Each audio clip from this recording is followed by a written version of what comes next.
Hello learners, I am Coach Rasika. Welcome you all in the new video lecture. In the previous video lecture, we discussed about primitive and non-primitive scheduling. And in this video, we discuss about how the process can be scheduled using scheduling algorithms. So, process scheduling algorithms. There are some types of process scheduling algorithms such as first come first serve, shortest of first, round robin, priority, and last is shortest remaining time first. Please do like, share, and subscribe the channel, which is very free to all. And if you have any problem about these videos, comment me in the comment section. Moving towards FCFS. FCFS stands for first come first serve. This is the simplest process scheduling algorithm. This only belongs to non-preemptive scheduling category. What is meant by primitive and non-preemptive scheduling? इसे हमने previous video में देखा है. अगर आपने वो video नहीं देखा है तो आप आई बटन पे क्लिक करके वो वीडियो चेक कर सकते हो. The criteria for FCFS is the arrival time of the process. Arrival time के बेसिस पे ये प्रोसेस हमें जो है वो हमें क्या करना पड़ता है, परफॉर्म करना पड़ता है. And diagrammatical representation of any scheduling algorithm is known as Gantt chart. और इसका representation होता है with the help of Gantt chart. So let's see an example. Consider the following processes and calculate the turnaround time and waiting time using FCFS. So criteria for FCFS is arrival time and its category is non-preemptive. Consider these processes. यहाँ पे कितने process है total? 4 process है, P1, P2, P3, P4. It's arrival time and burst time is given. ठीक है, तो यहाँ पे हमें कैलकुलेट करना है turn around time and waiting time. तो उससे पहले हमें क्या ड्रॉ करना पड़ेगा, उसका Gantt chart which is the diagrammatical representation. तो हमें वो ड्रॉ करना पड़ेगा. हमेशा प्रोसेस FCFS को हम सॉल्व करते हैं using arrival time. So initially arrival time हमेशा कहाँ से स्टार्ट होता है, 0 से. ओके, तो इनिशियली 0 से हम स्टार्ट करेंगे. तो यहाँ पे हमारा जो प्रोसेस है वो 0 पे अराइव हो जाएगा. अब 0 लेवल पे कौन सा प्रोसेस अराइव हो रहा है, यहाँ पे प्रोसेस P3. ठीक है, तो पहले प्रोसेस कौन सा एग्जीक्यूट हो जाएगा, P3, because it's arrival time is 0. सबसे कम अराइवल टाइम है, इसीलिए वो प्रोसेस क्या हो जाएगा, सबसे पहले आपका एग्जीक्यूट हो जाएगा. Because what is the algorithm, FCFS. सो सबसे पहला कौन सा कैलकुलेट हो एग्जीक्यूट होगा, प्रोसेस P3. तो सबसे पहले हम उसको एग्जीक्यूट करवाएंगे. So what is the burst time of process P3? 3. तो यहाँ पे आ जाएगा हमारा उसका कंप्लीशन टाइम प्रोसेस का 3. सो दिस इज हमेशा लेफ्ट साइड का जो होता है वो होता है arrival time of the process and right side का जो होता है वो होता है कंप्लीशन और finishing time of that process. So 0 पे हमारा P3 प्रोसेस एग्जीक्यूट हो गया complete, because this is the non primitive mode. तो यहाँ पे आ जाएगा 3 which is the burst time of that process. Burst time क्या है, टर्न अराउंड टाइम क्या है, वेटिंग टाइम क्या है, ये ऑलरेडी हमने डिस्कस किया है. उसका लिंक आप डिस्क्रिप्शन बॉक्स में चेक कर सकते हो.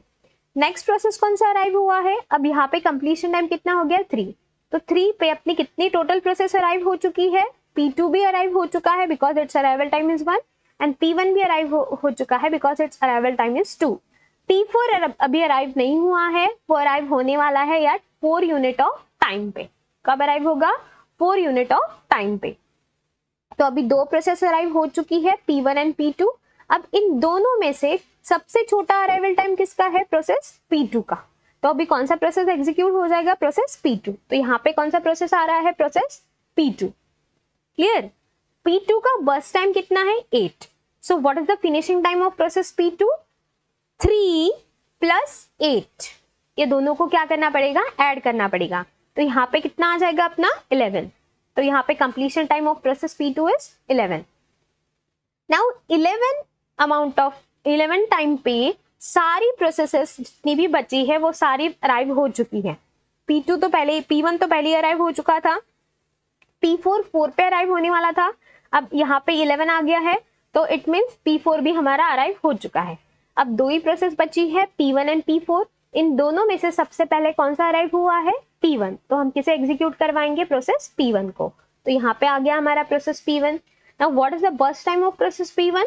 6. तो 6 + 11. So completion time of process P1 is 17. कितना आ गया उसका completion time? 17. Now the last process is process P4 and the burst time of that process is 4.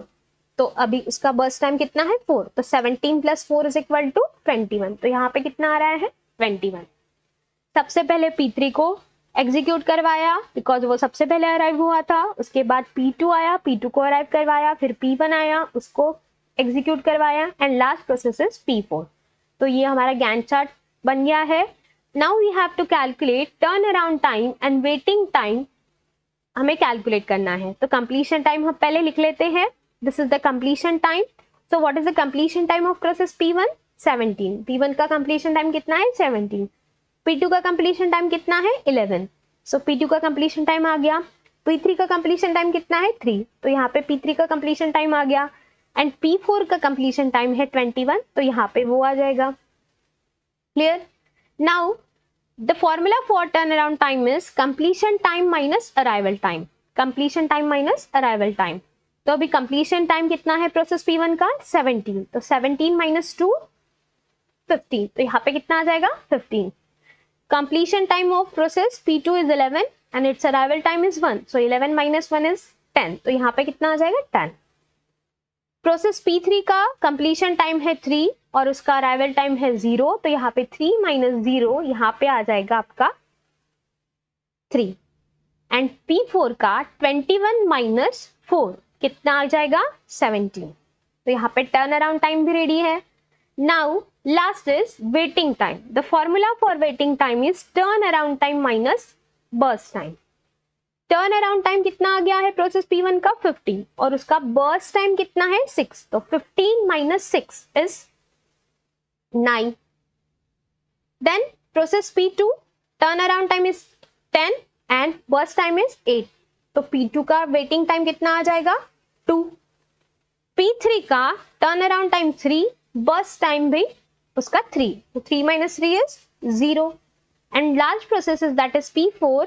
Its turnaround time is 17 and its burst time is 4. तो 17 minus 4 is 30. So हमारा waiting time भी आ गया है. Clear? यहाँ पे हमने इस तरह से इसको सॉल्व किया है यूजिंग FCFS एल्गोरिदम. यहाँ पे अराइवल टाइम्स जो थे वो ऑर्डर में नहीं थे. कुछ एग्जाम्पल्स में ये ऑर्डर में हो सकते हैं तो वहां पे तो बिल्कुल भी प्रॉब्लम नहीं है. आप 1 by 1 प्रोसेस को एज इट इज जैसे आते जा रहे हो उसको हम सॉल्व कर सकते हैं. सो this is the example of FCFS scheduling algorithm. FCFS scheduling algorithm. Clear? Thanks for watching. Keep learning and stay connected.